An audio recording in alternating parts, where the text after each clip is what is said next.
your team, trade them out. Brag it to your mates like you never had a doubt. It's FMDT coming around for you. Cause no one really knows the way you pick like you do.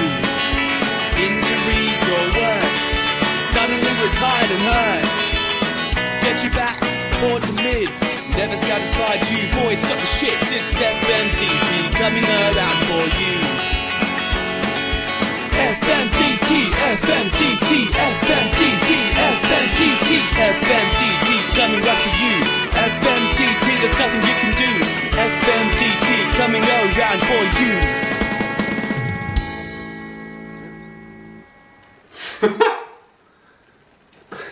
So we're not actually staring at each other lovingly. That's not what that was.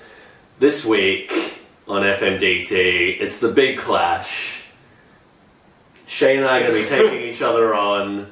It's 10 weeks have been leading up to this. This one moment. This one moment, and so I think we're going to have a fun week this week, Shane, ahead of us. But before we get on to two of us ripping each other apart, we've got a whole week of action to look at. Round 9 just happened. We'll be covering it in this episode 8, and Yes. FMDT. Yeah. I can be aggressive towards you later. Yeah, sure. Okay. Yeah. Save it. First, be aggressive towards your opponent from last week. How did that one shape up? Are there any energy left for aggression? No. I took over your position from last week, the week before. The loser of the biggest loser. League. The biggest loser. The lowest score in the league. Mm. I only had 3 scores over 90. I know them feels. 3 3. over 90. 10 under 80. That's horrible. Even my best midfielder only got 88. Meanwhile, Kieran had 6 players go over 100, including Scott Lysett for 136 points or something. And that's when I knew it was all over. Well, I feel bad for you, but I kind of hope your form continues. So, How did you go then? pretty poorly as well, Shane. I had a few early highs. I benched McVeigh, and that turned out to be a great decision. I started Taylor Walker, and Tex fired up about 5 goals, and that was awesome. And that all happened in about the first 2 games of the round, and then it just plummeted and went downhill. Right, I know those feelings. Yeah. And it's a bit of a worrying trend actually for me, because last Sunday I was hating it, and this Sunday I was hating it, and Right. I had to watch Max Gawn again get 47 points. Yeah, 47 points against Trent Bloody West. Sam Martin wasn't even doing most of the ruck work. It was Trent Bloody West, and Max Gawn couldn't do anything, and I just knew my week was over at that point, pretty much. And I think we both also suffered a little bit from the game on Sunday, the GWS game. Oh yeah. Yeah. I had to watch Cullen Ward get 139 points. What was that all? I had to watch a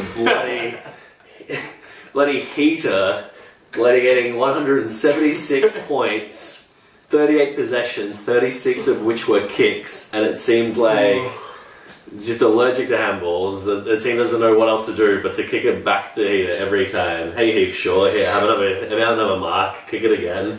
Yeah. Why don't we go back to him? It's the only thing that made my Sunday afternoon good was being like, oh, who's got Heath Shaw this week? Who's he playing against?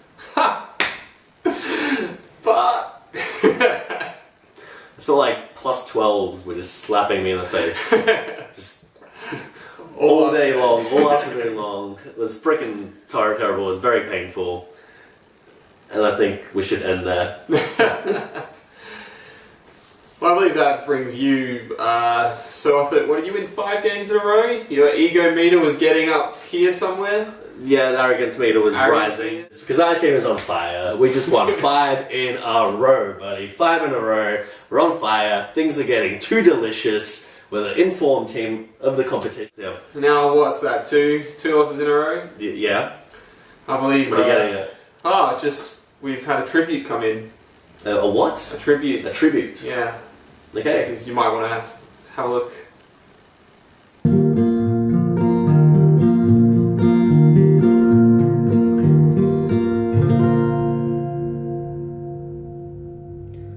Hi Bart, I was looking at the ladder in the last couple of weeks and I just remembered a time when I was on FMDT and you were saying that you had quite a prolific winning streak which involved 4 or 5 matches in a row, and things have changed a little in the last couple of weeks, and I think I just want to offer my guidance to you as in why that may have been. And it goes something like this. Because I was watching FMDT when you were saying to me that you had a winning streak. It pissed me off for weeks. But things have changed and you're now flying high. I think I've got an answer. I think I know why. 'Cause you're a loser, and everybody knows that you've lost 2 in a row. Down the ladder you go. You're a loser, and everyone agrees that you should be down the bottom of the ladder with me. 'Cause you're a loser, and everybody knows that you've lost 2 in a row. Down the ladder you go. You're a loser, and everyone agrees that you should be down the bottom of the ladder with me. Oh, that's very therapeutic actually. You're a loser. That guy. I love that guy. Yeah. Thanks, buddy. Really appreciate it. So good. I'm sure you wish you had a song about you, Shane. I don't know if I do. But go for it. Once I beat Bar this week, you can write an epic song about it. All about it. Alright, let's move on. Well, up next we have the newsroom. Bert and Sean, what have you got for us? Thanks, Bart and Shane. So this week in the news, round 9 saw a number of upsets occur across the grounds.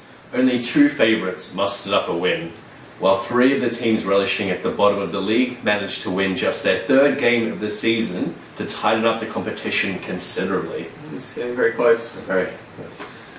DK Smash produced another upset, handing the House of Gold another loss in a very high-scoring contest. Despite producing 7 tons to DK Smash's 4, it was a complete meltdown in the forward line that saw the defending champion fall just short.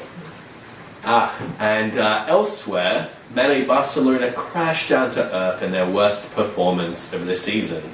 14 of his 18 starters putting in a below-season average effort. The sellouts capitalised on this slump and took just their 3rd win of the season in a low-scoring affair. Good on them. Good on them. That upset paved the way for the Danger Zone to pounce on top spot, and he jumped at the opportunity, producing a phenomenal effort with 10 of his players tunning up. The hapless Eyeshot the Sharon had no response and was comprehensively beaten by 177 points.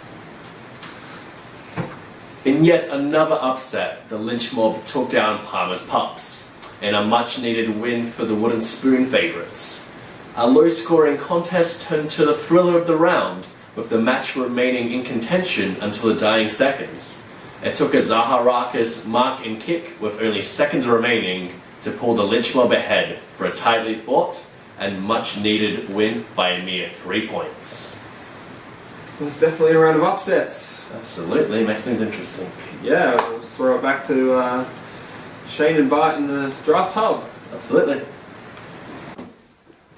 Alright, thank you Bert and Sean. Insightful stuff as always. Very good. And that brings us to our next segment. We've got the State of Play. And so we're taking a bit of a more in-depth look at the league this week. Shane, I believe you've got something for us? Well, following up on what we've just heard from the newsroom, the bottom of the ladder has been putting up quite a fight this week, the last couple of weeks. Quite a few upsets, yeah. Ian, Cam and Kieran taking themselves all to 3 wins, and poor old Palmer's pups are just getting the pummeling. They're still there on 3 wins. Right. So that leaves all the bottom 4 on 3 and 6. Yeah. But they're only 1 win off all the next 4 are on 4 and... that's crazy. It's so 4 close and now. 5 at the moment. You, particularly, were very lucky this week that me, Alec and Max all lost and left you still 1 game ahead out of that pack. Thanks for the losses, guys. However, this week, with our exciting matchup, with results, I could be as high as 4th at the end of this week if I beat you. Could you? And if you happen to lose, you could be as low as 8th position. But I believe that if I win, I could be as high as 3rd. No. And you, Shane, you could fall into last. If Donald Schwab happens to get like 1,000 points over you, but it could happen. Well, I think they did this week. Yeah.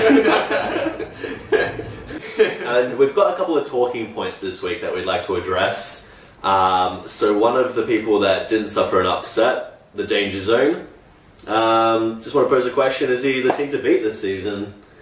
And what do you think? Well, he is at the moment. Yeah, absolutely, yeah. But he's coming up for a big test this week, I think. Yeah, against them, the big heads. So this is another defining moment for him if he can pull this one off. And then he has to be in the absolute hot seat. He's going in as not a favourite by like 100 points. Yeah, and I think he's almost cemented his spot in the top 6 at the moment, just by virtue of having that many wins. Yeah. Probably another 1 or 2 would almost guarantee. 4 wins ahead of the guarantee of a spot. Yeah. The guys who are trying to get into the top 6. Exactly. So it's a good lead to have. He's got a few guys to even come back. He's got Griffin that's going to return soon into his defensive line. And I got here that defense is his weakness, so that'll help. That's pretty good. And Devin Smith also, wow. who he traded him in for Toby Green, which hasn't worked out very well. Not particularly. But he could get Devin back by finals, and so it could make his team even better, which is a bit of a scary prospect. It is. I think definitely setting the trend, team to beat at the moment. I didn't see Griffin there. I didn't pay enough attention. No, you didn't. Alright, so our next hot topic is another question: is Heath Shaw the most valuable player in the league? And for mine, as much as I, hated this weekend, I pretty much came to the conclusion that yes, he is. And I think he's pretty much the prototype of a fantasy player. He's just a stat ball. Yeah. A guy who makes 95%, if not more, of his possessions a kick instead of a handball. He just gathers up marks. He just sweeps around that back line and gets everything. And the Giants keep looking to him. Doesn't look like he's going to stop. And, after this week, he's the league leader in terms of average, 117.6, and he's a backman, which, how can there be a more valuable player than him? Well, we have 2 words. Yeah. Zach Merritt. Yes. I may be a little... What's good about Zach? What's good about Zach? Well, in the league... Yeah. In our particular league... Yeah? Yeah. It's different in other leagues? Yeah, because... he's a keeper in round 9 next year. I see. I got him in round 10 this year. Okay, yeah. He's 20 years old. He's in his 3rd season. Yep. He's averaging 113 at the moment. Which makes him the 3rd highest averaging player? Equal 2nd with Hall. They're both 113. Right, okay. But he's played an extra game. Sure, yeah. And he's only got 37 points less than Shaw. Yeah. Which Shaw got this week. Yeah. Okay. Yeah. So he's fairly even with Shaw, 37 points less. But he's not a backman. But he's a forward. Yeah, which is good. But when you look at defense this year, the next best guy after Heath Shaw is James Kelly, who's averaging just over 100, just a touch over 100. And then there's only six guys. There's only actually six guys that are currently playing that aren't injured that are averaging over 90 in the back line. Like, that's insane. 6 guys averaging over 90. That's not very many. No. So a guy like Heath Shaw getting 117 just gets you an insane amount of points. Also, can be kept in round 5 next year. Zach Merritt can be kept for the next 9 years. But what happens when it comes to mid? Averaging 113 in his 3rd year. Yeah. It's fine. I think I'd rather take Shaw. But to each their own. I'm in it for the long term. Fair enough. I think you're a little bit biased. And I think that's it for our hot topics, right? Well, there is one more. I don't have any on my list. Are Bart and Ash lucky to be in the top 6? What are you talking about? Well, you got the least points. Did you sneak one in? We're only going to talk about those two. Okay. What was the question? Is Bart lucky to be in the top 6? No, he's not. Oh, okay. He's earned his way there. Why would you say that? Yeah, just because you got less points than all of the 4 people underneath you. Right. Yeah. I mean that's true. But I mean, after I beat you this week, you're going to be under all those people anyway, so it doesn't matter. All right. Well, I think you'll actually find that I've conceded more than the 3 people above me. Right? Yeah. So if anybody's lucky, they should be looking up there.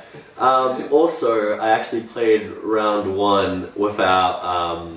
I drafted heaps of injured players. I had McVeigh, Shield, even Canelio didn't play the first round. Ben McGlynn, that star of my team, is missing. Doing well. And you know what? I think, and I think you threw Ash under the bus there as well. I think you'll find that he has a lot of injured guys as well. He's had Sandy out for a while, and Rockcliffe. Oh, Rocky. And so our team's just getting stronger, buddy. All right then. We don't want to peak too early. We're just getting primed for the right time. Just not this week. Yeah, well, you know. You know what? At the end of the day, man, if I'm going to get lucky and win against you, I'll take it. So, I'll take the luck. Sure. Alright then. Alright, I think that's... unless you have anything else? No, no other surprises to throw at me? Okay, that's our talking points for the week done. Yeah. And I think we can move over to awarding some studs. If you're able to do so. Alright, I'll see what I can do. Right. Oh, were you waiting for a cool intro? No. Oh. I mean, we can just replay Cam. We could. Yeah. Studs! It's close. Yeah. He put more soul into it. Not a musician. Well, the top player of the week's been well covered already, I think. Yeah. Okay, yeah. Yeah, MVP of the league, right? Heath Shaw. Yeah. This is 176 points. Mm-hmm. I think that very quickly. No, yeah. Still not the highest score of the year because I was in round 1 from Josh Kennedy, so I was very close. Oh, yeah, I forgot about that. It was looking like beating it for a while, but yeah. Yeah. So a point to Millsy there. Getting Millsy a second point, Lachie Neale, Ooh. the highest scoring centre of the week, 149 points. Yeah, the only Fremantle player to score over 100. Like, it's ridiculous. Also against you. So. Yeah, Brilliant. I know, those two. And then the highest scoring ruckman of the week goes back to Todd Goldstein, 138 points, for Alec. He's got a few, right? Now? Yeah, Yeah. I think so. Could get stats, but maybe I'll do that next week. Get prepared. No, it was last Give week. you a week time. He got him a point last week as well. And then the highest scoring forward with 2 points less than Goldstein was another ruckman. Yeah. Ruck forward, Scott Lycett for Kieran. Really? 136 points, highest scoring forward. Whoa, that's weird. Yeah, so go Scott Lycett. Hmm. I'd say you're the reason I lost, but you're not, so that's alright. Too many reasons to name. Yeah. And getting Kieran finally his first stud point for the year, so Oh, nice one, man. congratulations. On the board. You're even with Max and Nick. Does that mean everybody's on the board now? Yes, he's the only one not on the board. Woo! And free agent. Believe you know where this is going. Yeah, I'm pretty sure I messaged you during the week. Like, stretch! Really stretch. 103 Yeah, that was a good pickup. gets you a point, putting you on 6, and you're moving you up to equal second with Steve. Wow. Yeah. 6 points. And so who says I'm lucky? Right? Stats say otherwise, buddy. Yep. Starhill's still on the lead on 8, but Yeah. finally didn't get any Didn't points. get one for the this week, week. Alright. Actually, that's the opens last, up the door. the last 2 weeks he hasn't got a point. Ah, so it's falling away. Yeah. Interesting stuff. And his form is falling away, so it's all coming up Steve at the moment. Indeed it is. Alright, well, moving on, I've got a, what was he thinking for the week?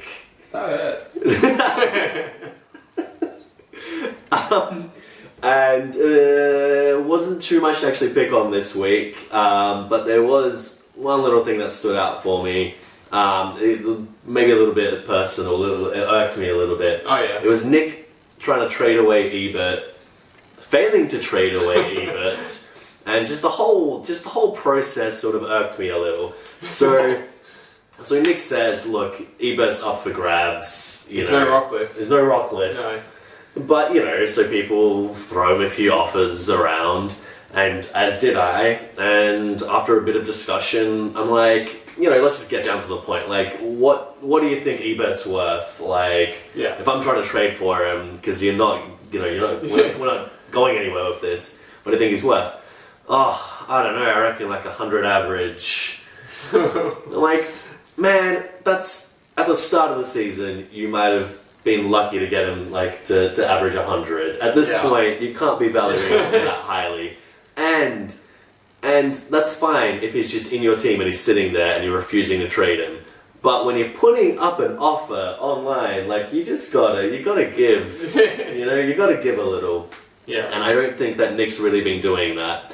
And, so why offer him at all? And I know that he actually got a few decent trade offers. I know that one of them was Isaac Smith for Ebert, which was not a bad offer at all. Like, Isaac Smith was out-averaging Ebert. Yeah. And it's just these things that, like, Nick, you gotta take some of these offers, I think.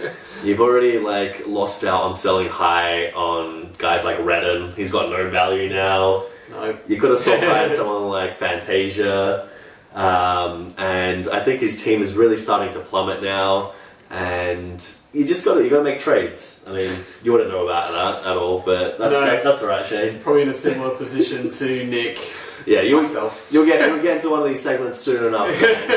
But I really strongly feel that you got to trade in this league to be of any contention, and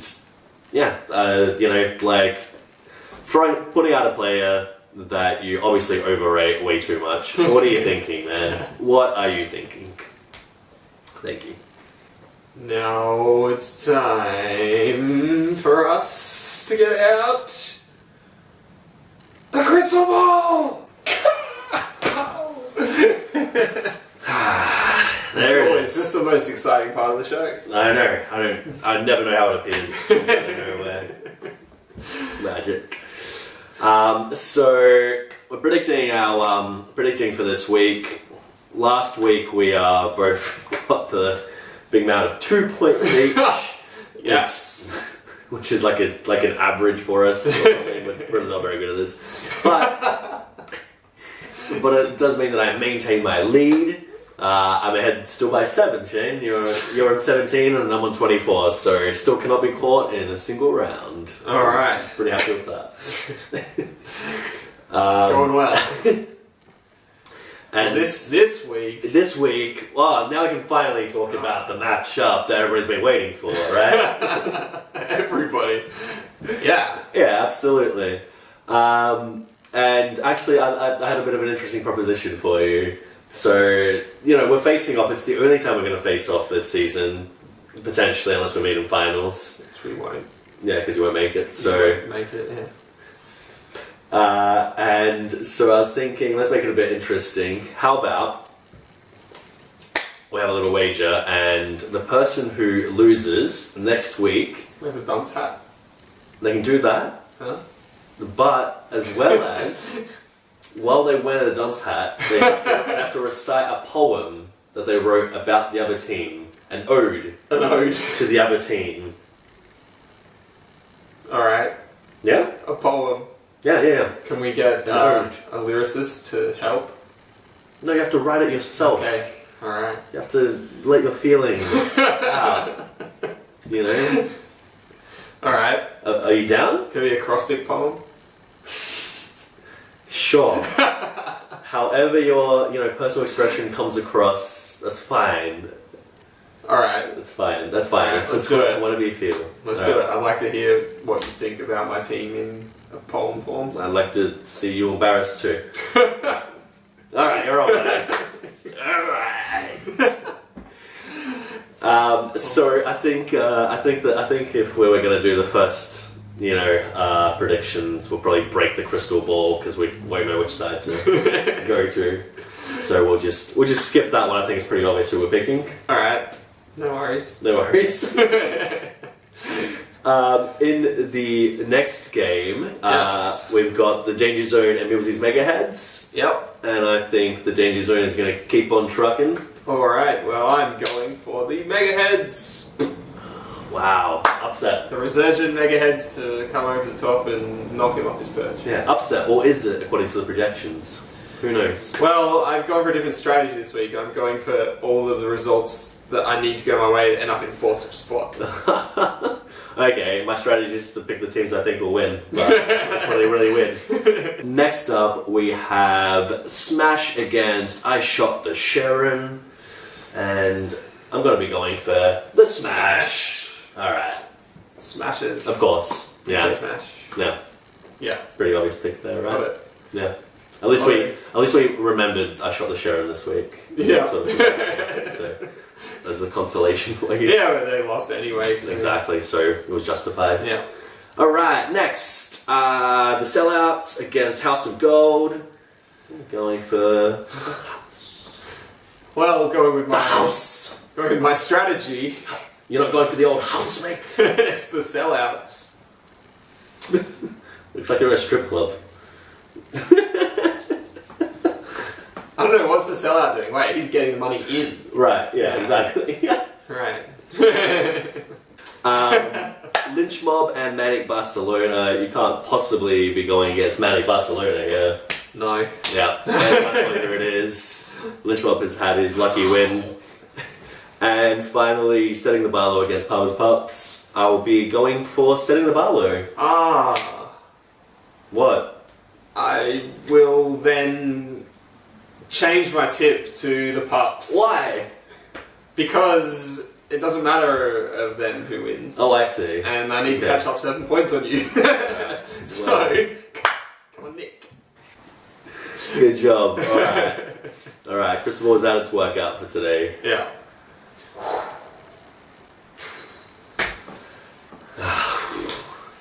Alright, and I think that brings us to a conclusion. Yeah. So it looks like a very exciting week ahead.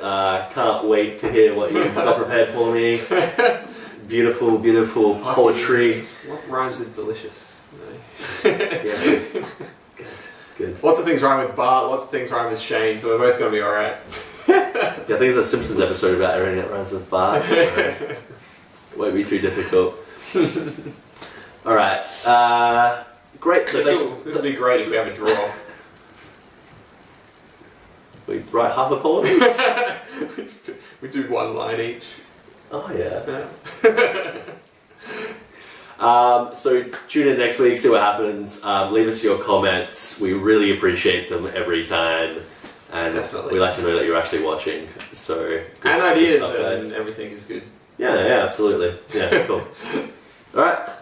Thank you. Adios. See you later. I hope your poetry's good. Next bit is Crystal Ball. I haven't actually picked any. I haven't picked the games yet. Have you picked? Yeah. Okay, give me a sec to, research heavily at the start, as in look at the projections.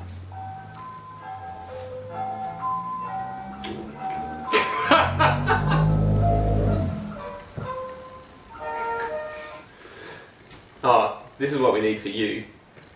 An hour of Almost Jeopardy. done. An hour of Jeopardy think music. Almost freaking just have to type some. Oh my god. An hour. We've got a new segment. Let's see if we can get an episode done in 1 hour. Timer on. That would be a challenge last year.